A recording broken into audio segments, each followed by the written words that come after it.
जब आप मक्कातुल मुकर्रमा या मदीनातुल मुनव्वरा ज़ियारत के लिए आएँ तो कौन सी सिम इस्तेमाल करें और नेट का क्या सूरत हाल है, ये मैं आपको बता रहा हूँ। मक्कातुल मुकर्रमा मदीना मुनव्वरा सऊदी अरब के अंदर 3 सिमें जो हैं ये मशहूर हैं। जैसे यहाँ मोबाइली एक नाम से सिम आती है, दूसरी STC आती है। ये लोग सामने सिमें ले रहे हैं, मैं करीब से भी आपको दिखाता हूँ। STC, मोबाइली और ज़ैन।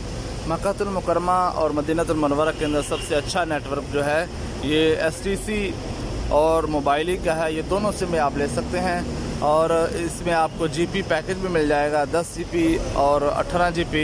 आपका जितने दिन का टूर है आप उतने दिन के टूर के हिसाब से ले सकते हैं। मिसाल के तौर पे आप 2 हफ़्ते के लिए आए हैं तो आप 2 हफ़्ते की सिम जो है ले सकते हैं। ये हुजाजे कराम यहाँ से सिम ले रहे हैं। ये यहाँ से आपके मोबाइल के अंदर एक्टिव करके आपको चला के देंगे और तकरीबन 80 रियाल की STC है। ये 3 हफ़्तों के लिए और उसके अंदर 18 GB आता है।